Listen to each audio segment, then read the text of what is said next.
નમસ્તે વિદ્યાર્થી મિત્રો, ઉમા વિદ્યા સંકુલની યુટ્યુબ ચેનલમાં તમારું સ્વાગત છે. વિદ્યાર્થી મિત્રો, આજે આપણે ભણવાના છીએ સામાજિક વિજ્ઞાન ધોરણ 6. એમાંથી આપણે 5મો પાઠ ભણીએ છીએ શાંતિની શોધમાં બુદ્ધ અને મહાવીર. અગાઉના વિડીયોમાં આપણે જોઈ ગયા છીએ વિદ્યાર્થી મિત્રો, ભગવાન બુદ્ધ વિશે જોઈ ગયા કે તેમનો જે જન્મ જે છે એ ખાસ જે હિમાલય જે છે એના ક્ષેત્ર તરફ જઈએ આપણે તો નેપાળ તરફ જે છે એ કપિલવસ્તુ નામનું એક રાજ્ય હતું. આ કપિલવસ્તુ જે રાજ્ય જે છે એમાં શાક્ય જે છે એ શાક્ય જાતિમાં જે છે એમનો જન્મ થયેલો.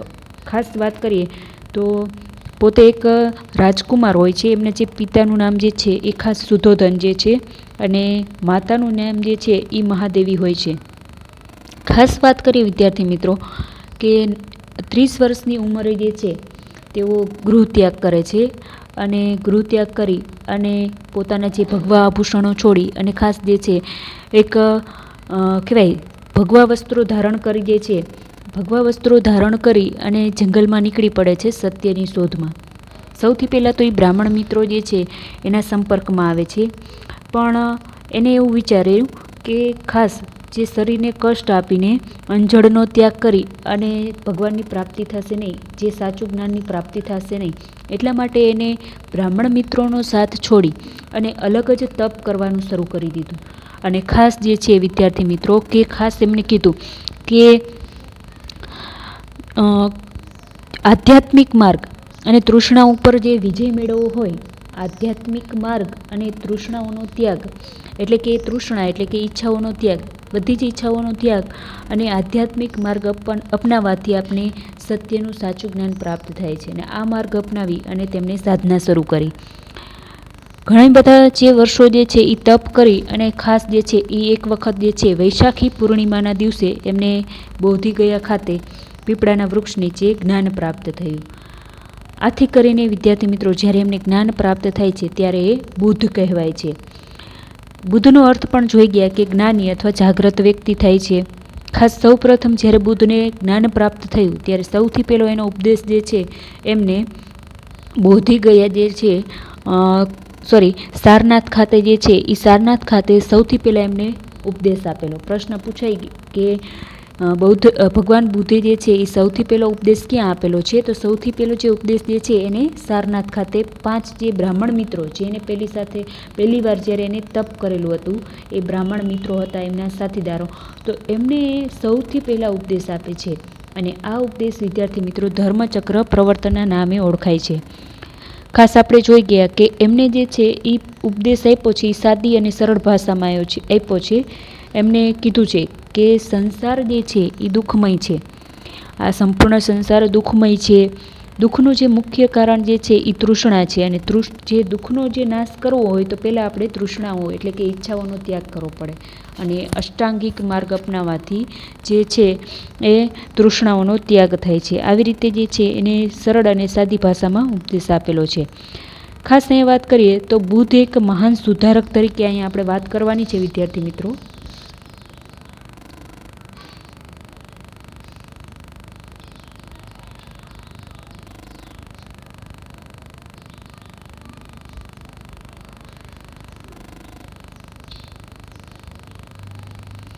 ખાસ વાત કરીએ તો ભગવાન જે બુદ્ધ જે છે એ એક મહાન સુધારક તરીકે થઈ ગયા છે. ઘણી બધી એને જ્ઞાન પ્રાપ્ત થઈ ગયા પછી જે છે એ ભગવાન બુદ્ધ જે છે એ ધાર્મિક અને સામાજિક સુધારક બની ગયા. ધાર્મિક અને સામાજિક સુધારક બની ગયા. એવું કહેવાય છે વિદ્યાર્થી મિત્રો કે પ્રાચીન સમયગાળા દરમિયાન ભારતીય જે પ્રજા જે છે એ અંધશ્રદ્ધા, વહેમો, કુરિવાજોમાં માનતી હતી ને સમગ્ર જે પ્રજા જે છે સમગ્ર પ્રજાનું જીવન જે છે એ દુઃખમય છે, પીડામય છે. તો આ જે દુઃખમય અને પીડામાંથી જે લોકોનો ઉદ્ધાર કરવા માટે જે છે તેઓ એક ધાર્મિક અને સામાજિક સુધારક બને છે. ખાસ જે છે એ જુદા જુદા ધર્મમાં અને સમાજમાં જે વ્યાપેલા જે જુદા જુદા જે દૂષણો જે છે એ દૂષણો દૂર કરવા માટે જે છે એ આ બુદ્ધ અને મહાવીર સ્વામી આગળ આવે છે. તો અહીંથી તો આપણે અત્યારે બુદ્ધની વાત કરીએ છીએ. ખાસ જે છે વિદ્યાર્થી મિત્રો આ બુદ્ધના ઘણા બધા પાછળથી શિષ્યો પણ બની જાય છે અને ઘણા બધા રાજાઓ પણ હોય છે અને ઘણા બધા રાજ્યો પણ હોય છે. એમનો જે આ માનવ ધર્મ જે છે જે એક સુધારક તરીકે જે કાર્ય કરે છે તો એને પ્રોત્સાહન પણ આપે છે અને એમાં જોડાય પણ છે. ખાસ વાત કરીએ તો વિદ્યાર્થી મિત્રો એમણે ઘણા બધા સુધારાઓ કર્યા એક સમાજ સુધારક તરીકે. તો ખાસ એક મહાન સુધારક થઈ ગયા. સૌથી પહેલાં એને જો કોઈ સુધારો કરેલો હોય તો એને એવું કીધું કે ઈશ્વર અને આત્માનો ઇનકાર કર્યો. ઈશ્વર અને આત્માનો ઇનકાર.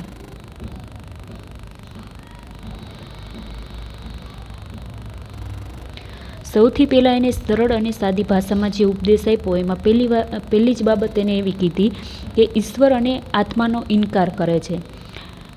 ખરા અર્થમાં જોઈએ વિદ્યાર્થી મિત્રો તો બુદ્ધે જે કીધું આ ઈશ્વર અને આત્મા જે છે એવું કંઈ હોતું નથી. ખરેખર ઈશ્વર નથી અને આ જે છે આત્મા પણ નથી.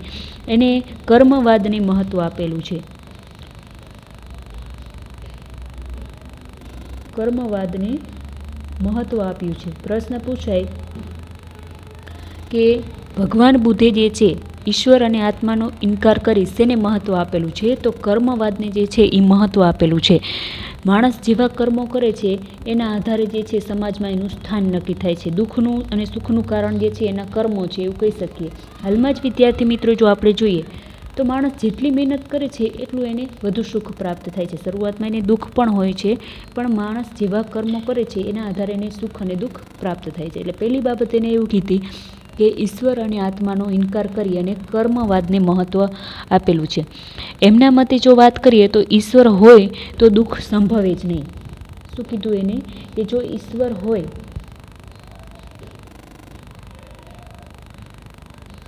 તો દુઃખ સંભવે નહીં. મોસ્ટ ઇમ્પોર્ટન્ટ બાબત છે વિદ્યાર્થી મિત્રો. પહેલો જેને ઉપદેશ દીધો એ કહે છે કે ઈશ્વર અને આત્માનો ઇનકાર. સૌથી પહેલી એની વાત કરી કે આ કર્મવાદને મહત્ત્વ આપેલું. ઈશ્વર અને આત્માનો ઇનકાર કરી દીધો. એને એવું કીધું કે ઈશ્વર છે જ નહીં અને જો ઈશ્વર હોય તો સંસારમાં દુઃખ સંભવે નહીં. એટલે કે દુઃખ જે છે એ આવે નહીં. ખાસ એને કીધું કે આત્માના જે કલ્યાણમાં જે રત રહેવાના બદલે ખાસ આપણે જે છે એ વર્તમાન કાળમાં સદવિચારયુક્ત જીવન જીવવું જોઈએ.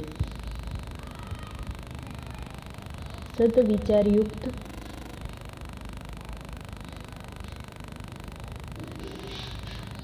જીવન જીવવું. આ પહેલા ઉપદેશ જે છે એને આવું કીધું. ખાસ એને કર્મવાદને મહત્ત્વ આપેલું છે. આત્મા અને ઈશ્વરનો ઇનકાર કરી અને માણસ જેવા કર્મ કરે એવું એને ફળ મળે એવું કીધું. બીજી બાબત કીધી એને કે ઈશ્વર હોય તો દુઃખ સંભવે નહીં. મતલબ એવું કીધું જો ઈશ્વર હોય તો એ દુઃખ આવવા દે નહીં. એટલે કે ઈશ્વર નથી એવું એને કીધું. ખાસ માણસ જે છે એ આત્મા અને ઈશ્વરમાં જે સતત રત રહે છે એના બદલે માણસે સદવિચારયુક્ત જીવન જીવવું જોઈએ. આ એને ત્રીજી બાબત કહી કે માણસે સદવિચાર સારા વિચારયુક્ત જીવન જીવવું જોઈએ. બીજો એનો ઉપદેશ છે વિદ્યાર્થી મિત્રો કર્મકાંડનો વિરોધ. કર્મકાંડનો વિરોધ કર્યો.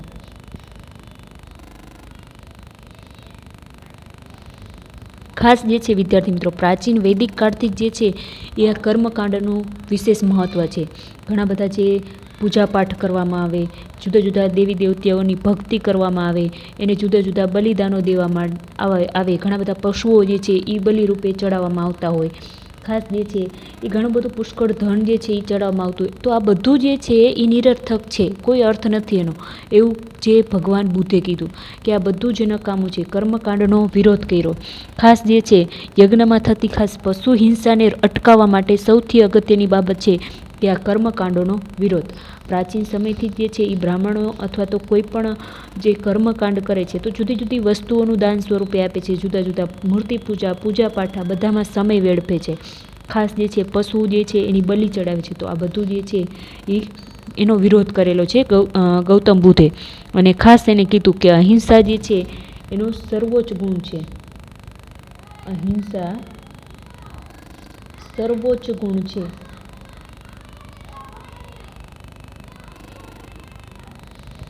ખાસ માણસે જે છે એ અહિંસાનું પાલન કરવું જોઈએ અને કર્મકાંડોનો વિરોધ કરેલો છે.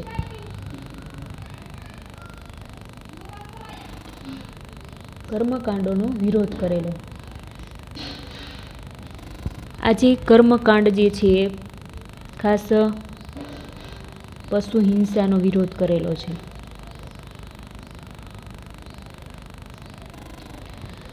જે પણ પશુ જે છે એ બલિ રૂપે ચડાવવામાં આવતા હોય તો આ જે ખાસ જે છે આ પણ એક જાતની હિંસા થઈ કહેવાય. તો ખાસ જે ગૌતમ બુદ્ધે લોકોને સમજાયું કે આ કર્મકાંડોનો વિરોધ કરવો અને પશુ હિંસા જે છે એને રોકવી, અહિંસાનું પાલન કરવું અને અહિંસા જે સર્વોચ્ચ ગુણ છે એવું લોકો દ્વારા જે છે એ આ ઉપદેશને પહોંચાડવામાં અગત્યની ભૂમિકા ભજવે છે.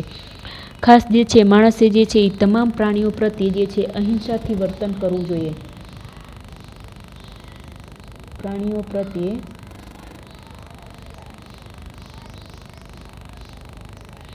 અહિંસાથી વર્તન કરવું જોઈએ. એ પછી નાનામાં નાનો જીવ કેમ ન હોય, દરેક જે પ્રાણી જે છે એની સાથે અહિંસાથી વર્તન કરવું જોઈએ એવું પણ જે છે એ બુદ્ધે કીધેલું છે. ખાસ વાત કરીએ ઊંચ નીચના ભેદભાવોનો પણ વિરોધ કરે છે. ઊંચ નીચના ભેદભાવનો વિરોધ.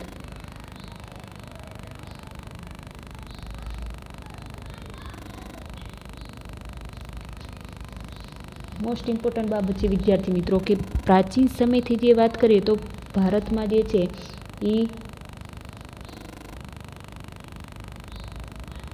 4 વર્ણો હતા.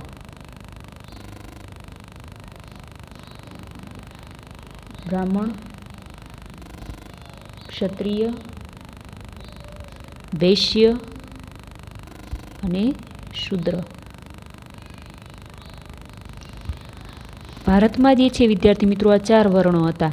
બ્રાહ્મણ, ક્ષત્રિય, વૈશ્ય અને શૂદ્ર. બ્રાહ્મણ જે છે કે જે સૌથી ટોચનું સ્થાન ગણાય છે. ત્યાર પછી ક્ષત્રિય એટલે કે લડવૈયા, વૈશ્ય એટલે વેપારી અને શૂદ્ર એટલે સફાઈ કરનાર લોકો. તો પ્રાચીન સમયમાં જે છે એ આવા 4 વર્ણો ભારતમાં અસ્તિત્વ ધરાવતા હતા. એટલે ઊંચ નીચના ભેદભાવ જોવા મળતા હતા.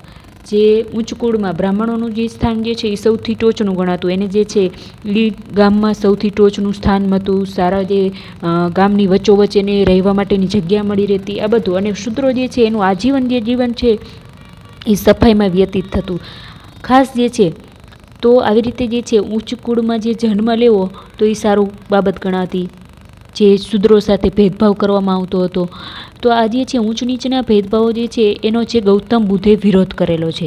એમને એવું કીધું કે માણસ જે છે વિદ્યાર્થી મિત્રો કે ઉચ્ચ કુળમાં જે જન્મ લઈ લે તો એનાથી માણસ મહાન બનતો નથી. ઉચ્ચ કુળમાં જન્મ લેવાથી માણસ મહાન નથી બનતો. આ પણ પ્રશ્ન પૂછાઈ શકે કે ગૌતમ બુદ્ધે જે છે એ વર્ણ વ્યવસ્થા વિશે ઉલ્લેખીને શું કહ્યું છે? તો ગૌતમ બુદ્ધે એવું કીધું છે વિદ્યાર્થી મિત્રો કે માણસ ઉચ્ચ કુળમાં જન્મ લેવાથી મહાન બની જતો નથી, પણ માણસ જે છે એ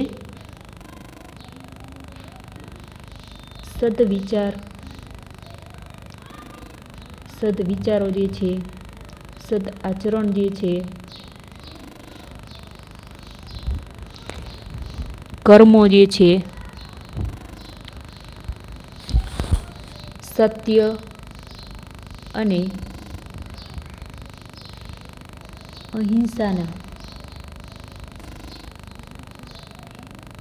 પાલન દ્વારા જે છે એ મહાન બને છે. મોસ્ટ ઇમ્પોર્ટન્ટ બાબત છે કે માણસ જે છે કોઈ પણ ઊંચા કુળમાં જન્મ લઈ લે એટલે એ મોટો બની જતો નથી, એટલે જ ઊંચો બની જતો નથી. પણ માણસ જે છે સૌથી ઇમ્પોર્ટન્ટ બાબત છે કે સદવિચારો, સદ આચરણ, કર્મો અને સત્ય અહિંસાનું કેટલું પાલન કરે છે એના આધારે મહાન બને છે. એટલે કે સૌથી પહેલી બાબત એને કે વર્ણ વ્યવસ્થાનો વિરોધ કરેલો છે, કે ઊંચ નીચના જે ભેદભાવો જે છે એનો વિરોધ કરેલો છે. ઊંચું કુળ કે નીચું કુળ એનાથી કોઈ ફરક નથી પડતો. ઊંચા કુળમાં જન્મ લઈ લીધો હોય પણ ખાસ કર્મ જે છે એ ખોટા કરતો હોય, ખાસ જે છે એ કોઈ સાથે સારું આચરણ ન કરતો હોય, એના મનમાં સારા વિચારો ન આવતા હોય, દુશ્મનાવટ વેર જેના વિચારો હોય, ખાસ જે છે એ હિંસા કરતો હોય પ્રાણીઓનો કે પશુઓનો કે કોઈ પણ રીતે, અને અસત્ય બોલતો હોય તો આવો માણસ જે છે એ ઊંચ કુળનો કહેવાય નહીં. અહીંયા ગૌતમ બુદ્ધે મહત્ત્વની બાબત કીધી છે કે માણસ જે છે એ કોઈ ઉચ્ચ કુળમાં જન્મ લેવાથી મહાન બનતો નથી, પણ માણસ મહાન બને છે એના સદવિચારોથી, કેવું વિચારે છે એના ઉપરથી, સારા વિચારથી, સારા આચરણથી, કર્મોથી, સારા કર્મોથી અને હંમેશા સત્ય બોલવાથી અને અહિંસાના પાલનથી માણસ મહાન બને છે. તો ખાસ જે ગૌતમ બુદ્ધે જે ઉપદેશો આપેલા છે એમાંથી એને ચોથો પણ ઉપદેશ આપેલો છે, સ્ત્રીઓને મહત્વ આપેલું છે. સ્ત્રીઓને મહત્વ આપેલું છે.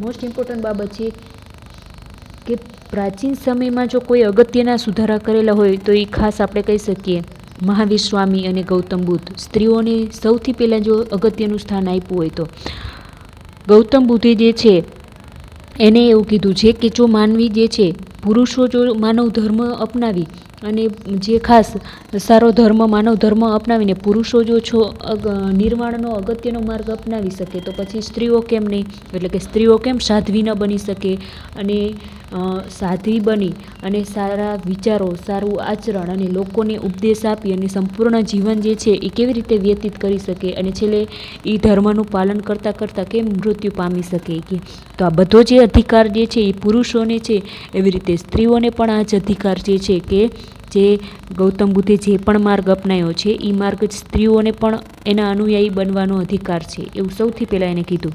પુરુષો જેના શિષ્યો બની શકે અને નિર્વાણ પામી શકે એવું નહીં, પણ સ્ત્રીઓ પણ ગૌતમ બુદ્ધના જે છે એ શિષ્યા બની શકે છે અને એ ધર્મનું પાલન કરતાં કરતાં મૃત્યુ પણ એટલે કે નિર્વાણ પણ પામી શકે છે. એટલે સૌથી પહેલાં જે અગત્યની બાબત છે કે તેમને નિર્માણનો માર્ગ જે છે માત્ર પુરુષો માટે નહીં, નિર્વાણનો માર્ગ માત્ર પુરુષો માટે નહીં,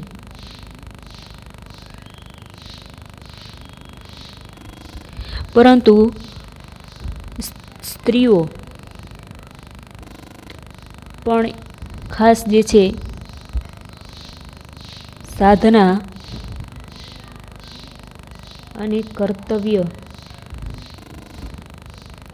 નિર્વાણ પામી શકે છે.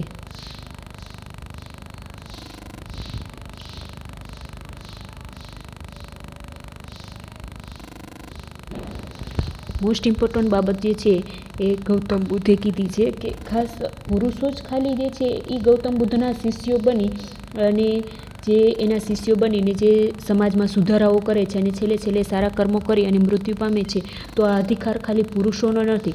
સ્ત્રીઓ પણ જે છે એ સાધના કરી શકે છે અને જે કર્તવ્યનું પાલન છે, જે સમાજ સુધારાનું કર્તવ્યનું એનું પાલન જે છે આ બધું કરી અને સ્ત્રીઓ પણ એના આ જ રીતે જે છે એ ધર્મના પાલન દ્વારા નિર્માણ પામી શકે છે. એટલે કે નિર્વાણ જે છે એટલે કે મૃત્યુ પામવું. અને નિર્વાણ શબ્દ આપણા માટે આવેલો છે નવો. નિર્વાણ એટલે મૃત્યુ પામવું. સ્ત્રીઓ પણ આ જે બૌદ્ધ ધર્મનો જે ફેલાવવામાં અગત્યની ભૂમિકા ભજવી શકે એ પણ આ ધર્મમાં જોડાઈ શકે અને છેલ્લે પોતાના કર્તવ્યથી ખાસ જે છે એ મૃત્યુ પામી શકે છે. તો આ અધિકાર જે છે એ સ્ત્રીઓને પણ છે. એટલે અહીંયા અગત્યના જે સુધારાઓ જે છે એ ગૌતમ બુદ્ધે જે કરેલા છે, ખાસ સમાજમાં પરિવર્તન લાવવા માટે, સમાજમાં સુધારા કરવા માટે અગત્યની ભૂમિકા ભજવેલી છે. ખાસ સૌથી પહેલે એને જે કોઈ સુધારો કરેલો હોય તો ઈશ્વર અને આત્માનો ઇનકાર કરેલો છે. બીજું જે છે એ કર્મકાંડોનો વિરોધ કરેલો. ત્રીજી બાબત જે છે ઊંચ નીચના ભેદભાવનો વિરોધ કરેલો છે. ચોથો, સ્ત્રીઓને મહત્ત્વ આપેલું છે. ખાસ આપણે અહીંયા વાત કરેલી ગૌતમ બુદ્ધે જે છે એ નિર્વાણ કેવી રીતે પામે છે એના વિશે. હવે નિર્વાણનો મિનિંગ આપને ખબર છે. નિર્વાણ એટલે મૃત્યુ પામવું અથવા અવસાન પામવું એવું પણ આપણે કહી શકીએ. ખાસ આપણે વાત કરી ગયા વિદ્યાર્થી મિત્રો કે ગૌતમ બુદ્ધને જે છે એ વૈશાખી પૂર્ણિમાના દિવસે બોધિ વૃક્ષ એટલે કે પીપળાના વૃક્ષની નીચે જ્ઞાન પ્રાપ્ત થયું વૈશાખી પૂર્ણિમાના દિવસે. ખાસ વિદ્યાર્થી મિત્રો, જે જ્ઞાન પ્રાપ્ત થયા પછી જે છે ઘણા બધા સમાજમાં સુધારાઓ કર્યા છે, ધાર્મિક સુધારાઓ કર્યા અને સમાજમાં જે છે સ્ત્રીઓને પણ અગત્યનું સ્થાન આપેલું છે. ખાસ વાત કરીએ કે ધીરે ધીરે જે છે એ લોકોને સદમાર્ગે પણ વાળે છે, સત્ય અને અહિંસાનો ઉપદેશ આપે છે, જેથી કરીને લોકો સત્ય અને અહિંસાનું પાલન કરે અને સત્યનું આચરણ કરે, માંસાહાર જે છે એનો ત્યાગ કરે, પશુઓની હિંસાનો ત્યાગ કરે અને ખાસ આ બધા કર્મો કરી અને છેલ્લે 80 વર્ષની વયે કુશીનારા, આ એક સ્થળનું નામ છે. આ કુશીનારામાં જે છે એ તેમનું અવસાન થાય છે. પ્રશ્નો આમાંથી પૂછાઈ શકે કે ગૌતમ બુદ્ધને જે છે એ સૌથી પહેલાં જ્ઞાન પ્રાપ્ત કયા સ્થળે થયું? તો બોધિ વૃક્ષની નીચે એટલે કે પીપળાના વૃક્ષની નીચે બોધિ ગયા સ્થળે વૈશાખી પૂર્ણિમાના દિવસે એને જ્ઞાન પ્રાપ્ત થયું. અને જે અવસાન પૂછે તો અવસાન જે છે એ 80 વર્ષની વયે જે છે એ કુશીનારામાં એમનું અવસાન થાય છે. અહીંયા મહાવીર સ્વામીના થોડાક આવી જ બાબતો આવે છે એટલે આપણે અહીંયા યાદ રાખવી જરૂરી બને કે બોધિ ગયા ખાતે એ એમને જ્ઞાન પ્રાપ્ત થાય છે ગૌતમ બુદ્ધને વૈશાખી પૂર્ણિમાના દિવસે અને કુશીનારામાં એમનું અવસાન થશે. ખાસ વિદ્યાર્થી મિત્રો, આજે પણ જે છે એ વિશ્વભરમાં જે છે એ ગૌતમ બુદ્ધના જે વિચારો જે છે અને એનો જે ધર્મ જે છે આજે પણ જીવંત છે. ઘણા બધા લોકો આજે પણ બૌદ્ધ ધર્મ જે છે એમાં માને પણ છે અને એનું આચરણ પણ કરે છે. ત્યાર પછી વિદ્યાર્થી મિત્રો, મહાવીર સ્વામી વિશે અહીંયા વાત કરેલી છે.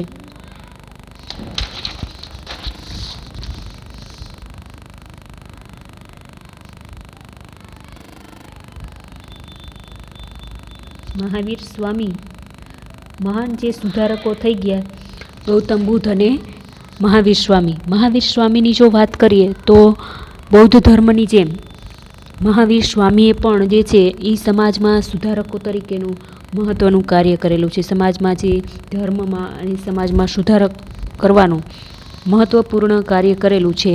ખાસ જૈન ધર્મનું પણ બૌદ્ધ ધર્મ જેટલું જ અગત્યનું મહત્ત્વ છે. જૈન ધર્મમાં ખાસ વાત કરીએ વિદ્યાર્થી મિત્રો તો એમાં કુલ 24 તીર્થકરો થઈ ગયા. 24 તીર્થકરો. પ્રશ્ન આપણે ઘણા બધામાંથી પૂછાઈ શકે કે મહાવીર સ્વામી જે છે એ કેટલામાં તીર્થકર થઈ ગયા? તો મહાવીર સ્વામી જે છે એ 24માં તીર્થકર થઈ ગયા. 24માં તીર્થકર છે.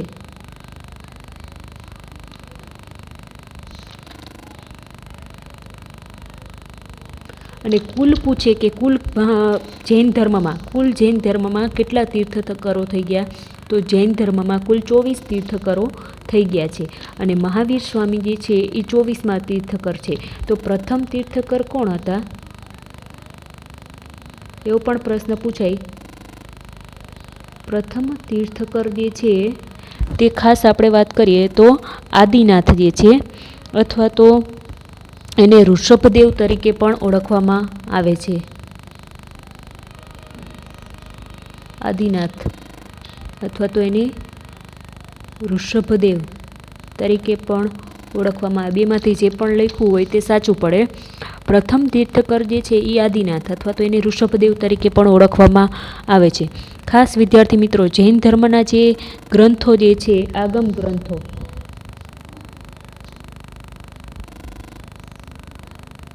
જૈન ધર્મના જે અગત્યના જે ગ્રંથો જે છે, જૈન ધર્મના જે આગમ ગ્રંથો, જૈન આગમ ગ્રંથો જે છે એ જૈન ધર્મને જાણવા માટેના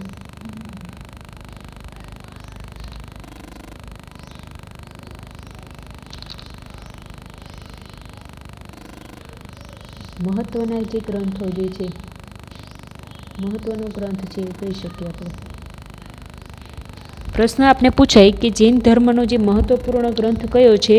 તો આગમ ગ્રંથો જે છે એ જૈન ધર્મને જાણવાનો એક મહત્વપૂર્ણ સ્ત્રોત છે અથવા તો ગ્રંથ છે એવું કહી શકીએ. આગમ ગ્રંથ જે છે એમાંથી આપણે જૈન ધર્મની જે છે એ માહિતી મળેલી છે. પ્રશ્ન એવો એ રીતે પણ પૂછાય કે જૈન ધર્મની માહિતી આપને શેમાંથી મળી રહે છે? તો આગમ ગ્રંથો જે છે એમાંથી મળી રહે છે. ખાસ જે છે પ્રથમ તીર્થકર જે છે એ આદિનાથ અથવા ઋષભદેવ, 24માં તીર્થકર જે છે એ મહાવીર સ્વામી છે અને કુલ 24 તીર્થકરો થઈ ગયા. આવા બધા પ્રશ્નો પૂછી શકે. ખાસ વિદ્યાર્થી મિત્રો, એમાંથી એક 23માં જે છે 23માં તીર્થકર થઈ ગયા છે. પ્રથમ જે છે એ આદિનાથ એટલે કે ઋષભદેવ, 24માં જે છે મહાવીર સ્વામી. તો આગળ આપણે અભ્યાસ કરવાનો છે, પણ અહીંયા 23માં જે તીર્થકર થઈ ગયા પાર્શ્વનાથ. પાર્શ્વનાથ જે છે જે 23માં જે છે એ તીર્થકર થઈ ગયા. આ જે પાર્શ્વનાથ છે વિદ્યાર્થી મિત્રો, આ પાર્શ્વનાથ જે છે એ કાશીના જે રાજા જે છે અશ્વસેનના પુત્ર હતા. આ પાર્શ્વનાથ અશ્વસેન ના પુત્ર હતા, પોતે પણ એક રાજકુમાર હતા. કાશી જે છે એ કાશી જે છે એ એક રાજ્ય હતું પ્રાચીન સમયગાળા દરમિયાન. આપણે જે મહાજનપદો વિશે અભ્યાસ કરી ગયા, 16 મહાજનપદો, એમાંનું જે એક કહી શકીએ કાશી. તો કાશી જે છે એ એક મહાન સામ્રાજ્ય હતું. એના જે શાસક હતા અશ્વસેન, અને અશ્વસેન જે છે એ શાસકના પુત્ર પાર્શ્વનાથ હતા. પાર્શ્વનાથ જે છે એના વિશે વાત કરીએ વિદ્યાર્થી મિત્રો. તો આ જે પાર્શ્વનાથ એ સૌથી પહેલાં જે છે એક રાજકુમાર હતા. શું હતા? રાજકુમાર. ધીરે ધીરે જે છે એમને જે જૈન ધર્મમાં જે છે એ શ્રદ્ધા અને ભાવ વધતા તેમને ખાસ જે છે 30 વર્ષની વયે જે છે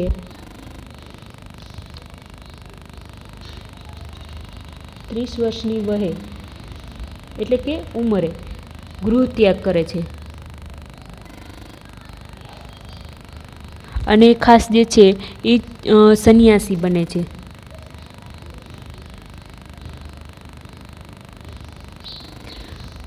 ત્રીસ વર્ષની વયે જે છે એ પાર્શ્વનાથ ગૃહ ત્યાગ કરે છે અને સંન્યાસી બને છે. અને સંન્યાસી બની અને જૈન ધર્મનો ઉપદેશ આપે છે. ખાસ જે વિદ્યાર્થી મિત્રો એને જૈન ધર્મનો જે પણ ઉપદેશ આપેલો છે એમાંથી એને 4 બાબત અગત્યની કહી છે. ખાસ જે છે એને વૈદિક ધર્મ જે છે, કર્મકાંડો જે છે, જાતિ પ્રથાનો વિરોધ કરેલો છે. પ્રશ્ન પૂછાય કે પાર્શ્વનાથ જે છે એને શેનો વિરોધ કરેલો છે? તો વૈદિક ધર્મ, કર્મકાંડ અને જાતિ પ્રથા જે છે એનો વિરોધ કરેલો છે. વૈદિક ધર્મ, ક્રિયાકાંડ અને જાતિ પ્રથાનો વિરોધ કરેલો. એક વાક્યના પ્રશ્નમાં પૂછે કે પાર્શ્વનાથે જે છે એ જૈન ધર્મનો અંગીકાર કરી અને સૌથી પહેલો ઉપદેશમાં શું કહ્યું છે? તો ખાસ જે છે એને વૈદિક ધર્મ, ક્રિયાકાંડો અને જાતિ પ્રથા જે છે એનો વિરોધ કરેલો. આ ઉપરાંત જે છે એમને 4 ઉપદેશો બીજા પણ આપેલા છે. ખાસ જે છે 4 ઉપદેશોમાં જે છે એને હંમેશા એવું કીધું છે સત્યનું આચરણ કરવું. એટલે સત્ય, અહિંસા, અસ્તેય અને અપરિગ્રહ. આવા 4 ઉપદેશો આપેલા છે. સત્ય એટલે હંમેશા સત્યનું આચરણ કરવું. અહિંસા એટલે કોઈની હિંસા ન કરવી. અસ્તેય વર્ડ જે છે એ નવો છે. અસ્તેય એટલે કે ચોરી ન કરવી. અને અપરિગ્રહ એટલે કે કોઈનું લેવાની આગ્રહ રાખવી નહીં, વધારાનું લેવાની આગ્રહ રાખવી નહીં. આ પણ 4 વર્ડો આપણે આગળ આવશે. તો આવી રીતે એને 4 ઉપદેશો આપેલા છે. ખાસ 24મા તીર્થકર જે મહાવીર સ્વામી વિશે અહીંયા આપણે અભ્યાસ કરવાનો છે.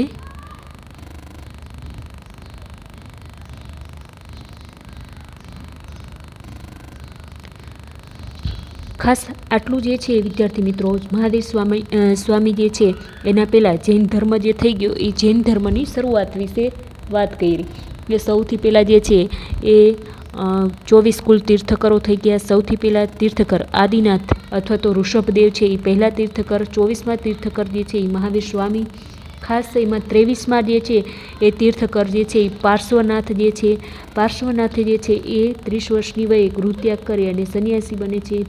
જૈન ધર્મ જે છે એ જૈન ધર્મ અંગીકાર કરી અને સૌથી પહેલાં એવું કહે છે કે વૈદિક ધર્મ, ક્રિયાકાંડો અને જાતિ પ્રથાનો વિરોધ કરે છે. ક્રિયાકાંડો એટલે કે પૂજાપાઠ જે પણ મંદિરોમાં ચડાવવામાં આવતું હોય અથવા તો જે પણ બલિદાન આપવામાં આવતું હોય તો આ બધાનો વિરોધ કરે છે. વૈદિક ધર્મનો વિરોધ કરે અને જાતિ પ્રથા જે 4 વર્ણો જે છે એનો વિરોધ કરે છે. સૌથી પહેલાં ઉપદેશ સત્ય, અહિંસા, અસ્તેય અને અપરિગ્રહ એ આપે છે. અહીંયા આપણે 24મા તીર્થકર જે છે મહાવીર સ્વામી એની વાત કરીએ તો મહાવીર સ્વામી જે છે વિદ્યાર્થી મિત્રો વજ્જી સંઘ જે છે, આપણે જે 16 મહાજનપદો જોઈ ગયા તો એમાં વજ્જી સંઘ જે છે એ ગણરાજ્ય હતું. વજ્જી સંઘ જે છે એ એક ગણરાજ્ય હતું અને એની જે રાજધાની હતી એ વૈશાલી હતી.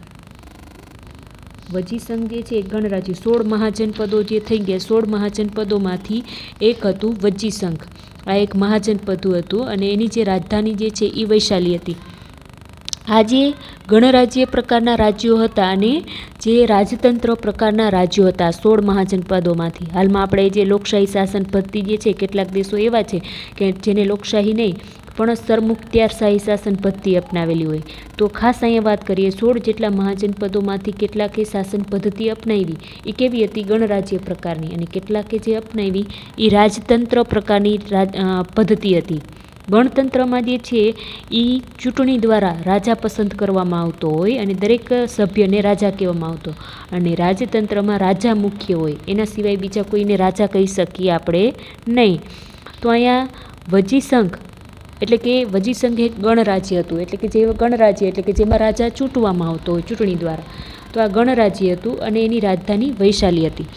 તો આ વૈશાલી જે છે એ રાજધાની હતી. તો આ ગણરાજ્ય જે છે એ ગણરાજ્યમાં કુંડગ્રામ, ખાસ અહીંયા વજીસંઘ જે છે વિદ્યાર્થી મિત્રો, એનું નામ પણ વજીસંઘ. વજી તો એક ખાલી રાજ્ય હતું. વજી શું હતું?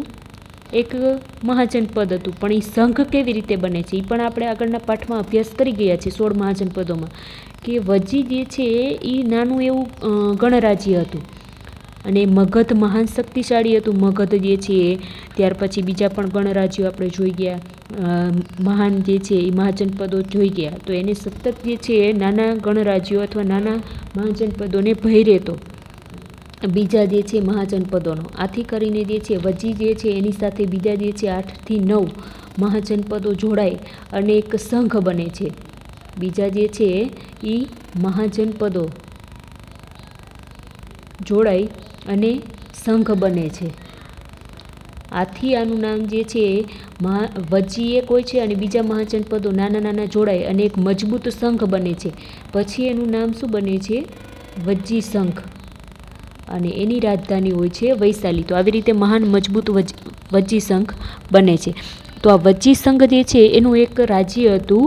હવે વિદ્યાર્થી મિત્રો, વજી સંઘ એટલે કોઈ એક મહાજનપદ હતું એવું આપણે કહી નહીં શકીએ, કારણ કે વજી સાથે જે બીજા પણ મહાજનપદો જોડાયેલા હતા અને એક મજબૂત સંઘ બન્યું હતું, એટલે એનું નામ વજી સંઘ હતું. એટલે કે આ વજી સંઘ આખો શબ્દ જે છે એમાં જે કેટલા 8 થી 9 જેટલા મહાજનપદો જોડાયેલા હતા. એટલે 8 થી 9 મહાજનપદોમાંનું એક હતું, આપણે કહી શકીએ કુંડગ્રામ. કુંડગ્રામ જે છે એ એક મહાજનપદ હતું એવું કહી શકીએ. તો કુંડગ્રામ જે છે એમાં જ્ઞાતુક જે છે, જ્ઞાતુક ક્ષત્રિય વંશમાં જે છે એ મહાવીર સ્વામીનો જન્મ થયેલો. મોસ્ટ ઇમ્પોર્ટન્ટ બાબત છે, ઘણા બધામાંથી પ્રશ્નો પૂછાઈ શકીએ કે મહાવીર સ્વામીનો જન્મ ક્યાં થયો? તો કુંડગ્રામમાં. વજી સંઘ જે છે, વજી સંઘ ગણરાજ્યમાં કુંડગ્રામ નામનું જે એક રાજ્ય છે એ કુંડગ્રામ નામના રાજ્યમાં જ્ઞાતુક ક્ષત્રિય વંશમાં જે જન્મ થયેલો હતો. મહાવીર સ્વામી જે છે એનું બાળપણનું નામ જોઈએ વિદ્યાર્થી મિત્રો તો વર્ધમાન હતું. પ્રશ્ન પૂછાય કે મહાવીર સ્વામીનું બાળપણનું નામ શું હતું? તો વર્ધમાન. સિદ્ધાર્થનું જોઈ ગયા તો સિદ્ધાર્થનું શું હતું? સિદ્ધાર્થનું જે બાળપણનું નામ હતું એ ખાસ સિદ્ધાર્થી બાળપણનું નામ હતું ગૌતમ બુદ્ધનું. તો ગૌતમ બુદ્ધનું પૂછે કે ગૌતમ બુદ્ધનું બાળપણનું નામ, તો સિદ્ધાર્થ આવે. પણ અહીંયા મહાવીર સ્વામીનું પૂછશે તો વર્ધમાન આવશે. આ બધા પ્રશ્નો યાદ રાખવા જરૂરી છે. બાળપણનું નામ વર્ધમાન હતું. એમના પિતાની વાત કરીએ તો એના પિતાનું નામ હતું સિદ્ધાર્થ અને માતાનું નામ જે છે એ હતું ત્રિશલા દેવી. ખાસ જે વિદ્યાર્થી મિત્રો વર્ધમાન જે છે એટલે કે આ જે મહાવીર સ્વામી જે છે એમના ભાઈનું નામ જે છે એ નંદીવર્ધન હતું. આ પણ પ્રશ્ન પૂછાય કે મહાવીર સ્વામી જે છે એમના માતાનું નામ શું હતું? તો ત્રિશલા દેવી. એમના પિતાનું નામ જે છે સિદ્ધાર્થ. એમના એક ભાઈ પણ હતા જેનું નામ હતું નંદીવર્ધન. એમને જે લગ્ન ગૌતમ બુદ્ધ જે છે એના જેમ લગ્ન જે કરવામાં આવ્યા હતા બાળપણમાં, એવી જ રીતે જે છે એ આમ બાળપણમાં તો નહીં પણ એવું કહી શકીએ યુવાવસ્થામાં જેમ લગ્ન કરવામાં આવ્યા હતા એમ જે છે મહાવીર સ્વામી પણ જે ગૌતમ બુદ્ધની જેમ એક રાજકુમાર જ હતા. એટલે કે કુંડગ્રામમાં એક રાજ પરિવારમાં એમનો જન્મ થયેલો હતો. એટલે કે એક પ્રિન્સ હતા, રાજકુમાર હતા. ખાસ એમને જે છે એ લગ્ન કરેલા અને એની જે પત્ની હતી પત્નીનું નામ હતું યશોદા. સિદ્ધાર્થની પત્નીના વિશે આપણે જોઈ ગયા. સિદ્ધાર્થની પત્નીનું નામ જે છે એ યશોધરા હતું. પણ અહીંયા વર્ધમાનની પત્ની પૂછે, એટલે કે મહાવીર સ્વામીની પત્ની પૂછે તો યશોધરા. એ કમ્પેર એટલા માટે કરું છું વિદ્યાર્થી મિત્રો કે તમને ભૂલ ના પડે. પત્ની જે છે વર્ધમાનની પત્ની એટલે કે મહાવીર સ્વામીની પત્નીનું નામ યશોદા હતું, અને એમની જે પુત્રી પણ હતી એટલે કે વર્ધમાન, ખાસ વર્ધમાન એટલે મહાવીર સ્વામીની પુત્રી પણ હતી, એનું નામ હતું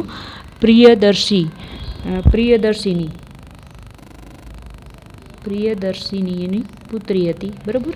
તો આ બધી જે છે એમના ખાસ અંગત બાબત થઈ ગઈ. એમના જીવનનો જન્મ કેવી રીતે થયો, અને એમના પિતા, એના માતાનું નામ, એના ભાઈ, એમના પત્ની અને એની પુત્રીનું નામ હતું. ખાસ એમને ગૃહત્યાગ કરેલો છે. ગૃહત્યાગ અને સાધના. મોસ્ટ ઇમ્પોર્ટન્ટ બાબત છે વિદ્યાર્થી મિત્રો કે એઓ 30 વર્ષની વયે જે છે એ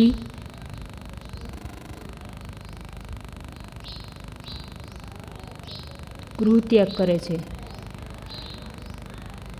પ્રશ્ન પૂછાય કે મહાવીર સ્વામી જે છે એ કેટલા વર્ષની વયે જે છે એ ગૃહત્યાગ કરે છે, તો 30 વર્ષની વયે ગૃહત્યાગ કરે છે. અને ગૃહત્યાગ કરી અને ખાસ જે છે સત્ય અને જ્ઞાનની શોધમાં નીકળી પડે છે. ભિક્ષુક જીવન જે છે એ ધારણ કરે છે, એટલે કે ભગવો વેશ ધારણ કરે છે, અને સૌથી પહેલાં જે છે એ સાધના કરવા નીકળી પડે છે. ખાસ જે છે ઘણો સમય જે છે 12 વર્ષ સુધી જે છે તેઓ સાધના કરે છે. 12 વર્ષ સુધી જે છે તપ કરે છે. અને ખાસ જે છે 12 વર્ષ તપ કર્યા પછી જે છે વિદ્યાર્થી મિત્રો ઋજુપાલિક જે નદી છે,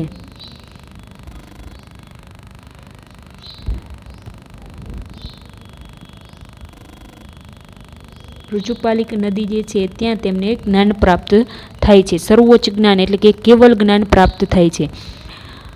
12 વર્ષ સુધી તેઓ તપ કરે છે, અને ઋજુપાલિક જે નદી જે છે ત્યાં તેમને જ્ઞાન પ્રાપ્ત થાય છે. પ્રશ્ન પૂછાય કે વર્ધમાન એટલે કે મહાવીર સ્વામીને જ્ઞાન પ્રાપ્ત ક્યાં થયું, તો ઋજુપાલિક નદી જે છે ત્યાં તેમને જ્ઞાનની પ્રાપ્તિ થઈ.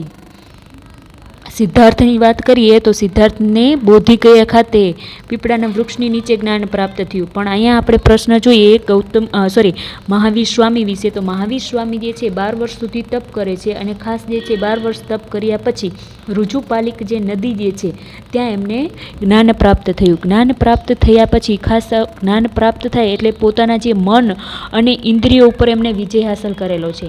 એટલે પોતાના મન અને ઇન્દ્રિયો આના ઉપર સંપૂર્ણ વિજય હાંસલ કરે છે. આથી કરીને જે તેમને જીન કહેવાય છે. શું કહેવામાં આવે છે? જીન. મોસ્ટ ઇમ્પોર્ટન્ટ પ્રશ્ન વિદ્યાર્થી મિત્રો કે ઘણીવાર પૂછાય કે જીન એટલે શું, કે જેમને પોતાની મન અને ઇન્દ્રિયો જે છે એ બધી ઇન્દ્રિયો ઉપર જેમને વિજય હાંસલ કરેલો હોય એ જ વ્યક્તિને જીન કહેવામાં આવે. ખાસ વિદ્યાર્થી મિત્રો તેમને પણ જ્યારે જ્ઞાન પ્રાપ્ત થાય છે ત્યારે એ વર્ધમાન જે છે એનું નામ હતું, વર્ધમાનમાંથી જે છે એ મહાવીર બને છે. વિદ્યાર્થી મિત્રો આપણે જોયું કે જેમ ગૌતમ બુદ્ધ જે છે એને જ્ઞાન પ્રાપ્ત થયું ત્યારે તેઓ જે સિદ્ધાર્થ હતા એ સિદ્ધાર્થમાંથી જે છે બુદ્ધ બને છે, એટલે કે જ્ઞાની અને જાગૃત વ્યક્તિ બને છે. જ્યારે વર્ધમાન એટલે કે મહાવીર સ્વામીને જ્ઞાન પ્રાપ્ત થાય છે પછી તેઓ જે છે એ વર્ધમાનમાંથી જે છે એ મહાવીર બને છે. વિદ્યાર્થી મિત્રો આપણે અહીં સુધી રાખીએ છીએ. હવે પછીનો અભ્યાસ આપણે નેક્સ્ટ વિડીયોમાં જોઈશું.